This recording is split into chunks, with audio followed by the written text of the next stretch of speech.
Who are making some of the worst decisions around? Let's find out. Starting with number 6, no taking back. Megan Gaither, a former high school teacher and cheerleading coach from St. Clair High School, Missouri, found her world turned upside down after her involvement with the adult website OnlyFans was discovered. Although the platform provided her with significant financial gains, the repercussions of her decision have been severe and far-reaching. Gaither's story is a mess of financial success and personal struggle. Once a dedicated educator, Gaither transitioned to creating content on OnlyFans, an adult website known for its direct-to-consumer model. The financial benefits were undeniable. She earned approximately 5 times her teaching salary, around $22,000 monthly. However, the fallout from her decision has been relentless. Gaither was put on leave from her teaching position after the school district discovered her OnlyFans account. This happened shortly after another teacher from the same school, Brianna Coppage, made headlines for similar reasons. Gaither's side hustle was discovered when rumors began to circulate that she had appeared with her face hidden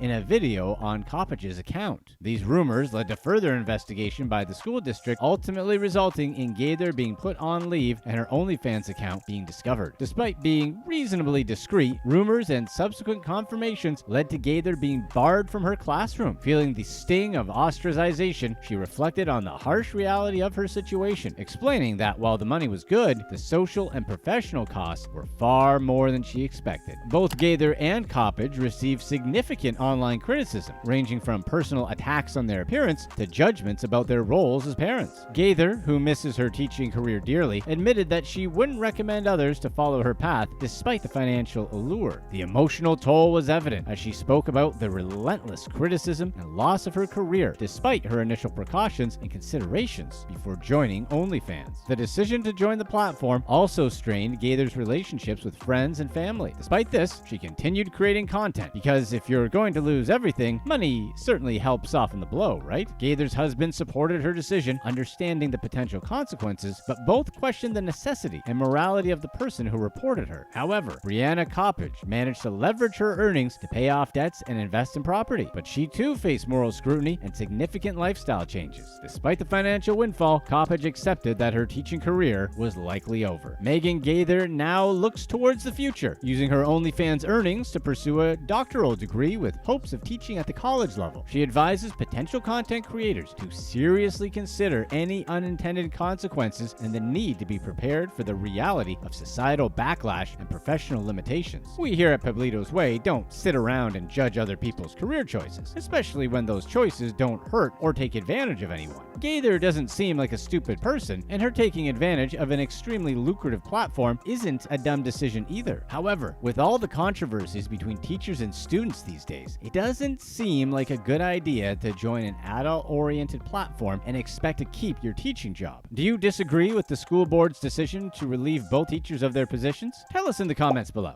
Number 5, poor judgment.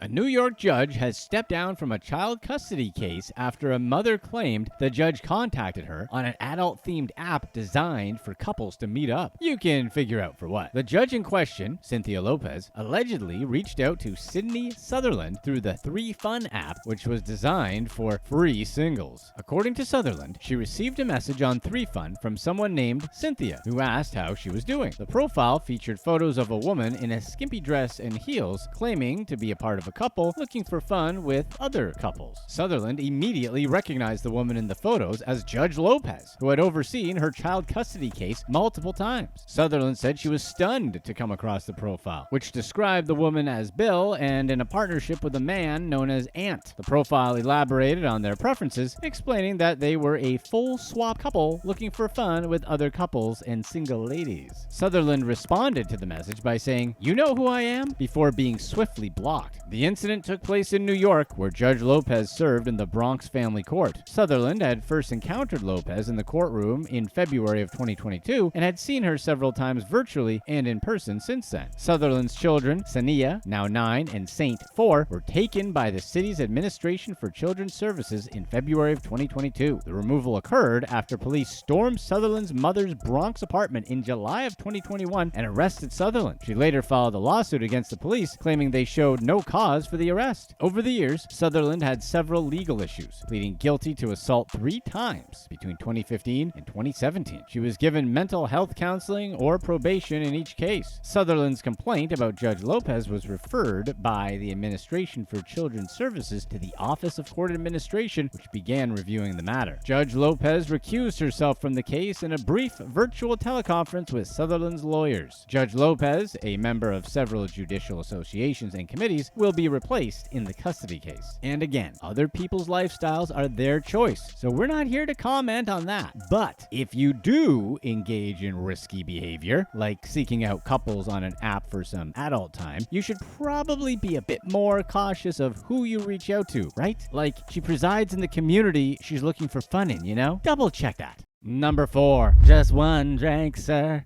Justin Timberlake, a former Mouseketeer that was apparently in some singing group or something, was arrested for driving while intoxicated in the Hamptons. The incident occurred after a night out with friends, leading to his brief stay in custody. Timberlake, 43, was driving a BMW when he was pulled over by the police after a night out with some friends. The officer noticed signs of intoxication, leading to Timberlake's arrest. At a concert in Chicago, Timberlake talked about the arrest, acknowledging the difficult week he had. He thanked his fans for their continued support and expressed regret over the situation. Timberlake's tour, which includes stops in major cities like New York and Boston, resumed shortly after the arrest. Reports revealed that Timberlake had had 1 drink at the hotel before his arrest. A bartender confirmed this, explaining that Timberlake didn't appear to be intoxicated, something a bartender would have to say or they could be held liable, so take that with a grain. During the stop, the police officer advised Timberlake not to drive, but he ignored the warning. Timberlake's refusal to take a breathalyzer test resulted in the suspension of his driving privileges in New York. This incident came at a challenging time for Timberlake, whose latest album sales were lower than expected. It seems like Timberlake may be struggling with his public image from the whole Britney Spears thing and a downward career trajectory. Despite whatever reasons he had to drink, he insisted that he only had 1 drink and that the night wasn't as wild as it sounds. Timberlake's arrest sparked a flurry of reactions on social media. Fans and critics alike commented on the situation, with some expressing disappointment and others making light of the incident. Timberlake's reputation, often seen as a golden boy, took a hit as a result of the arrest. Despite the negative publicity, Timberlake remained focused on his tour. He expressed remorse and acknowledged the impact of the incident on his family and fans. Timberlake's wife, Jessica Biel, was seen in public for the first time since the arrest, filming scenes for her upcoming series. As Timberlake continued the tour, he aimed to put the incident behind him and focus on his music. His upcoming performances, including a 2-night stop at Madison Square Garden, were anticipated by fans who continued to support him despite the controversy. Really, when you're that rich and famous, there never really is an excuse to drive drunk. Well, there's never an excuse to drive drunk anyway, but even more so if you're living your life in the public eye and you have more money than you'll ever need. Even if it's true that JT had 1 drink, which it sounds like he did, there's just too much for him to lose if he gets caught. Simply arranging for an Uber would have saved him a lot of trouble, even if he was being responsible. Number 3. Burying troubles. Margaret Frances Maggie Elizabeth Sweeney, a 37-year-old from Franklin, North Carolina, was arrested for allegedly faking her own passing. Apparently, Sweeney tricked her friends, family, and local authorities into believing she was the tragic victim of a crime. One Friday in June of 2024, a worried friend called the Franklin Police Department convinced Sweeney's life had been taken or that she was in grave danger. However, the next day, Sweeney was found safe in a neighboring town and was then arrested 2 days later. Sergeant Randy Dooley discovered that Sweeney herself had made an anonymous tip to a friend in the Department of Social Services, falsely reporting her own passing. The hoax led to extensive search efforts and investigations by multiple police departments, wasting valuable resources. The Franklin Police Department was pretty irritated with her, explaining that Sweeney's actions diverted their attention from actual crimes and caused unnecessary worry among her loved ones and the community, resulting in multiple charges. Sweeney's motives for her hoax are unclear. In a comment on the police department's Facebook update about her case, she lashed out at social media users, saying that people often feel entitled to know all about private matters and ridicule those who don't share information, which is kind of a ridiculous attitude, since she stirred up all that controversy to begin with. If she wanted to disappear, she could have just started driving and not stopped, you know? Reporting that her life was taken was sure to trigger an investigation, so there was never any way she was going to disappear like that. It sounds like a big attention thing, doesn't it? Number 2. Bear season, bro. A fitness enthusiast and online trader known as Crypto Baddie faced a night behind bars after being caught selling a boatload of illegal substances to a Christmas party bus. Sounds like there were a lot of good decisions going on that night. Tristan Allen, a 19-year-old from Australia, drove his Audi to a festive vehicle near a popular pub and made a deal with some partygoers. Unmarked officers then intercepted him. A search revealed that Allen, a CrossFit champion, possessed all sorts of contraband and $95 in cash. Judge Joy Boulos described Allen as a clean skin with no prior offenses, but criticized his behavior. She expressed concern about the risks associated with contraband distribution and pointed out that Allen's actions contradicted his healthy lifestyle. She also warned him of the potential for jail time and talked about the danger of selling these sorts of things, especially since it's common for extra spice to be added without users knowing. The Sutherland local court learned that Allen, also a cryptocurrency trader, was set to compete in the CrossFit Games semifinals in Brisbane. Court documents revealed that Allen had collected electronic transfers and cash from friends to purchase the contraband he was going to resell. He told police he had earned $100,000 from cryptocurrency trading, but lost about $75,000 by the end of 2020. Life is hard sometimes, right? Allen faced charges of prohibited substance supply, possession, and dealing with crime proceeds. He received a 15-month intensive corrections order for the substance supply and pleaded guilty to all charges. Additionally, he was fined another $900 for other substances he was supplying, and he must complete 400 hours of community service and a 12-month community corrections order. With the amount he was supposedly making from his crypto trading, even losing the amount he claimed to have lost, it still doesn't seem like he needed to be slinging. Why risk jail time for money he didn't need? Sounds like someone wanted to seem like they had some legit street cred. If you're enjoying this video, be sure to stay right here to find out how this lawyer just couldn't keep her hands off the inmates. Number 1. Whatever it takes.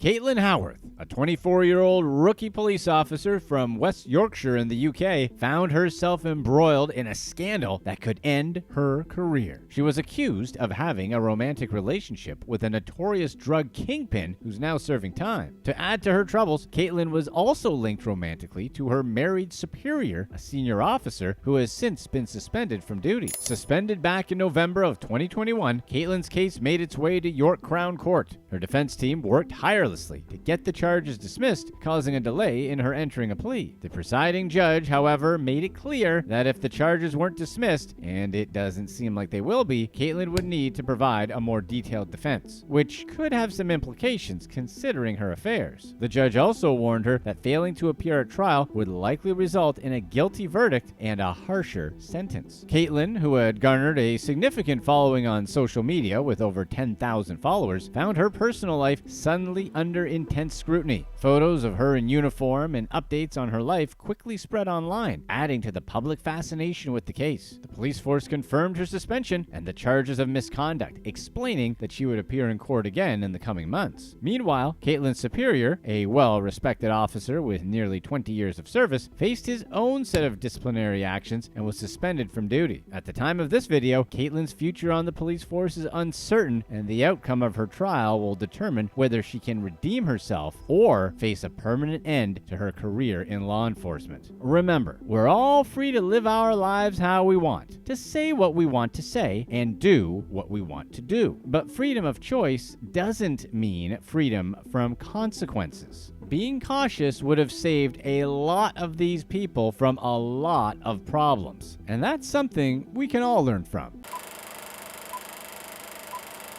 Who are a few people we never thought would do crime? Let's find out, starting with number 6. It wasn't hair powder. Jade Hughes was a hairdresser who made a little more money by selling a bit of extra stuff on the side.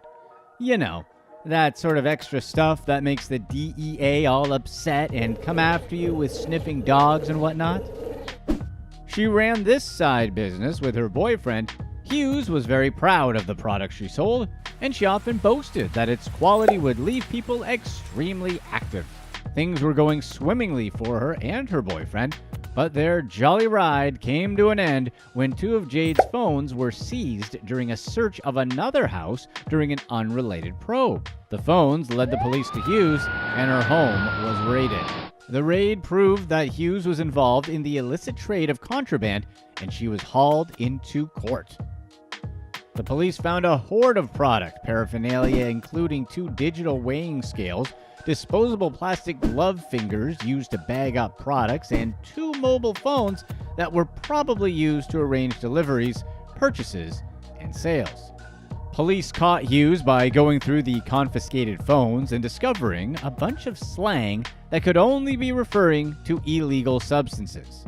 This search led to the arrest of Hughes and her boyfriend, and the couple pled guilty to supply of Class A products. Yes, including the most egregious types. Was sentenced to 52 months in prison, while her boyfriend only got 32 months. In court, Hughes said that she was very sorry for her involvement in the trade. She said that she was from a decent home and was raised by both parents and grandparents. She had even gone to a local college where she studied for a level 3 qualification in hairdressing. Life. From then on, she lost her way and then got into the product business after building up debt as a user. It's clear from her testimony that she didn't really have to go into crime and could have easily had a better life. It just goes to show that major crimes don't always come from poverty and rough lives. We can only hope that Hughes will choose another path when she finishes her sentence. Number 5. Arrested relationship.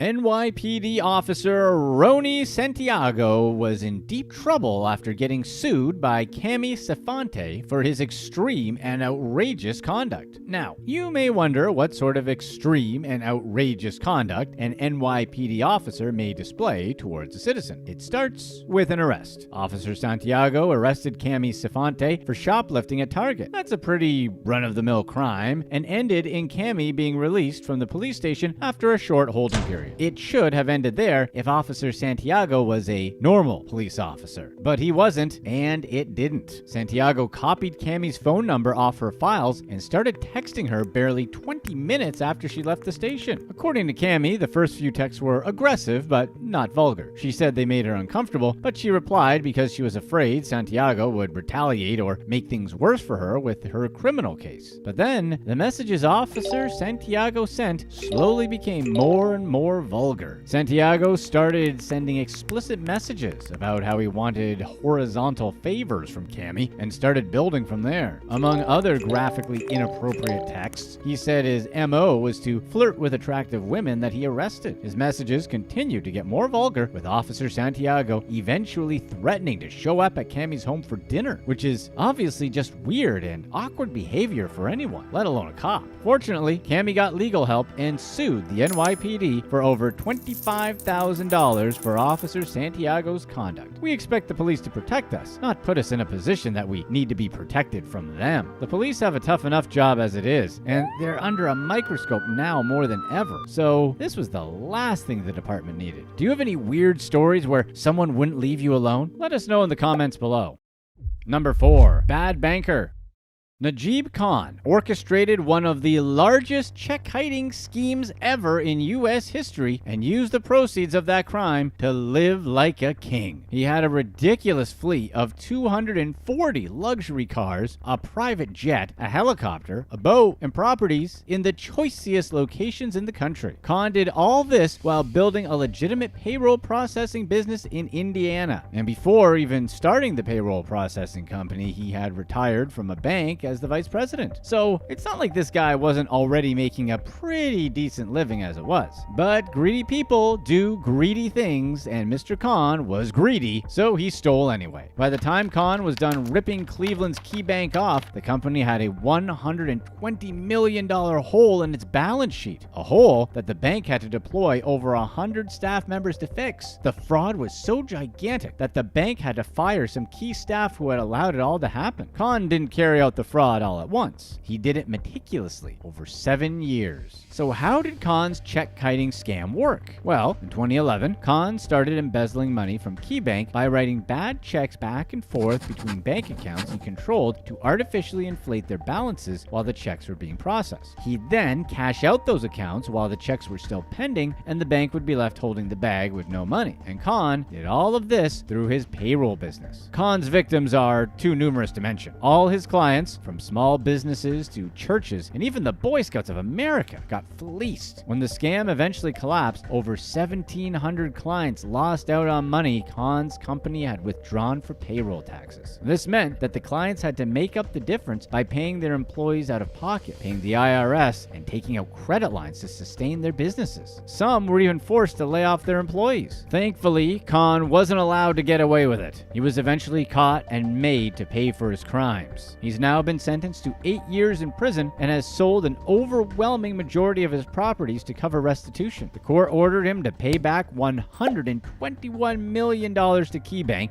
$27 million to clients, and $9.8 million in back taxes. So far, $65 million has been paid back, and all his 240 cars have been sold to fund that restitution. Now Khan only has his 2005 GMC Yukon, but he won't have a lot of time to drive it since he's in jail. But it's not all sad news for Khan. Under a special agreement with creditors, his wife will retain the couple's $1.1 million Michigan home and $650,000 guest house, several vehicles, a retirement fund, and several bank accounts. So thank heavens the criminal will get to keep some of his lifestyle. We know you were worried. Khan will also keep his retirement account. Since he was 70 at the time he was sentenced, we predict he'll want access to those funds immediately. Number 3, exploiting the homeless. The Multnomah County Sheriff's Office in Portland, Oregon, has arrested Kevin Dahlgreen for theft and misconduct. Mr. Dahlgreen is a really popular online personality known for his viral videos on homelessness. However, Dahlgreen has now been slammed with 19 different charges, including identity theft and official misconduct. The incredible thing is that before his arrest, Dahlgreen was a model citizen. Some officials praised his videos on homelessness, and because they showed how really severe the homelessness crisis really is. However, other service providers claimed that he was sensationalizing the dangers of homelessness for his own selfish gain. Dahlgreen had previous work experience as a homeless service provider, so he was in tune with the problem and knew what causes to highlight through his sometimes controversial videos. Through this, he drew attention from both right and left-wing media, with popular outlets like the New York Post and Fox News featuring his videos. Dahlgreen's videos don't just show homeless people and the extent of their suffering. He also showed their problems to their substances and how that contributed to even more homelessness in the city. He's been very critical of service providers who he says contribute to the illegal substance problems that homeless people deal with. Dahlgreen's work has been so important that the Deschutes County Sheriff's Office paid him $18,000 to produce his study on homelessness. However, when the 6-page report was done, Dahlgreen's critics said it was full of misinformation and appeared unprofessional. So, how did this homeless advocate, who appeared to be doing so well for himself, end up in police custody? Well, the charges themselves are unclear at the time this video is being made. But we do know that Kevin used the identities of several homeless people to defraud the city of Gresham during the coronavirus pandemic. It's so ironic that the homeless population that Dahlgreen was supposed to be serving ended up forming the bulk of his victims. Of course, this has made investigation into the extent of the fraud difficult, since Dahlgreen's victims have no permanent address and can be hard to find. Number 2, the Traitor.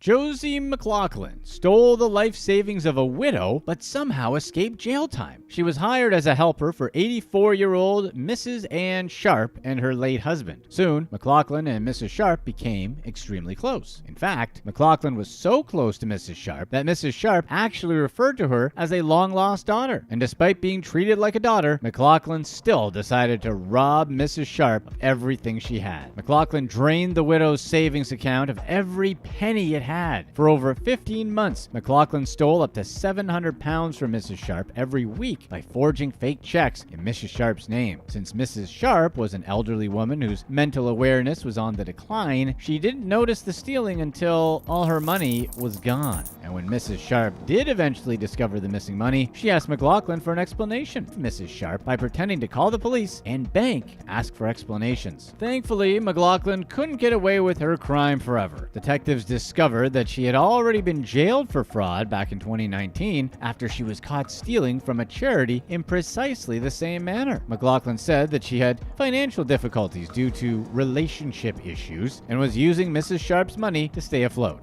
But that didn't really hold much water since McLaughlin was staying afloat in a pretty affluent neighborhood in the UK. In court, McLaughlin faced up to 4 years in prison, but was sentenced to just 2 years with the entire sentence suspended, which is basically probation. It seems a bit outrageous that she got a little more than a slap on the wrist, but that was only possible because Mrs. Sharp herself had written to the magistrate and asked him not to impose a sentence. This is a good time to double check and keep on keeping a close eye on your loved ones who are being watched over by a caregiver. Scammers can come from anywhere at any time.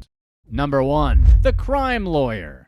Normally, when you think of a lawyer, you think they'd be on the right side of the law. Not Linda Haddad. She basically committed all types of crimes. Well, not like all the types of crimes, but definitely a significant bunch. She loved her nose beers. She slept with clients and even had, let's just say, some real sultry talk over the phone with inmates she was supposed to be representing in court. Linda was living her best life. She wasn't the greatest lawyer ever or anything, but she got regular clients and paid her bills on time. That was before she decided to dabble in the dark arts, like Grindelwald, but without all the genocidal ambitions. When she was eventually caught by the authorities, Linda admitted to basically doing everything. She has had inappropriate contact with her clients multiple times, spoke to them about using illegal substances to get active in the bedroom, and one time she even rented a vehicle for a dealer who paid her in his product. She also admitted to being an extremely heavy user of illegal products. This led to her being disbarred in the state of Florida. The incredible thing is that this isn't Linda's first descent into the dark side. She's been arrested 5 times before. Once for driving under the influence, and 4 other times for vehicle registration issues.